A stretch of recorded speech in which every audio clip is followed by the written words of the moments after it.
Hello বন্ধুরা, আজকে আমি রান্না করব ইলিশ মাছ দিয়ে পানি কচুর তরকারি। আপনারা কারা কারা কচুর তরকারি পছন্দ করেন? আমি আজকে কচুর তরকারি রান্না করব। পানি দিয়ে দিলাম চুলাত। এখানে আমি দিয়ে দিব লবণ, দিব একটু হলুদের গুঁড়া। পানিটা উতরান পর্যন্ত আমি অপেক্ষা করব। পানি উতরাইছে, আমি এখানে দিয়ে দিব আগে থেকে ধুয়ে রাখলাম কচুর তরকারিটা। আমি ভালোভাবে সিদ্ধ করে নিব। কচুর তরকারিটা সিদ্ধ হয়ে গেছে, আমি এখন উঠিয়ে নিব। উঠিয়ে নিলাম তরকারিটা। এই পাতিলে আমি রান্নার তেল দিয়ে দিলাম। তেল গরম হয়ে গেছে, এখানে আমি পেঁয়াজ বাটা দিয়ে দিব, রসুন বাটা দিয়ে আমি পেঁয়াজ গন্ধটা যাওয়া পর্যন্ত আমি ভেজে নিব।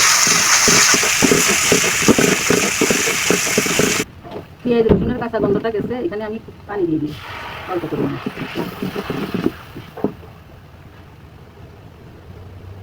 দিয়ে দিব ছোটো চামচের 2 চামচের মতো হলুদ গুঁড়া, দিয়ে দিব 2 চামচের মতো মরিচ গুঁড়া, দিয়ে দিব 1 চামচ ধনিয়ার গুঁড়া, দিব স্বাদ মতো লবণ, দিয়ে মশলাটা আমি কষিয়ে নিব। মশলা কষানো হয়ে গেছে, মশলাটা তেল ছেড়ে দিচ্ছি, আমি পানি দিয়ে দিব।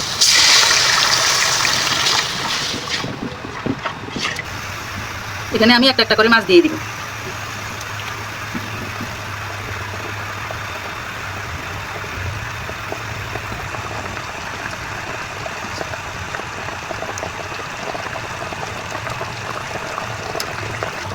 ঢাকনা দিয়ে কিছুক্ষণের জন্য মাছটারে আমি কষিয়ে নিব। মাছটা ভালোভাবে কষানো হয়ে গেছে, এখন আমি মাছটাকে তুলে নিব। একটা বাটিতে মাছটাকে আমি তুলে নিচ্ছি।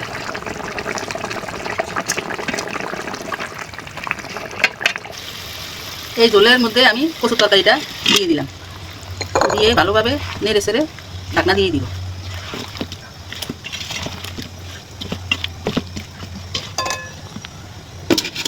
তরকারি কষানো হয়ে গেছে, মাছটা দিয়ে দিব।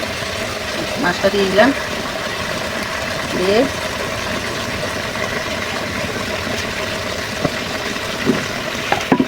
জল দিয়ে দিব।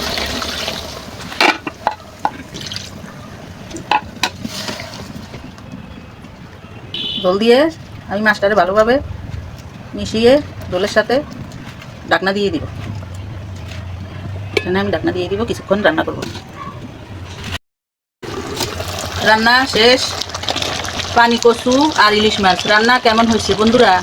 আপনারা আমাকে কমেন্ট করতে ভুলবেন না। আমার রান্না যদি আপনাদের কাছে একটুকু ভালো লাগে, আমাকে আপনাদের পাশে রাখবেন, দোয়া করবেন।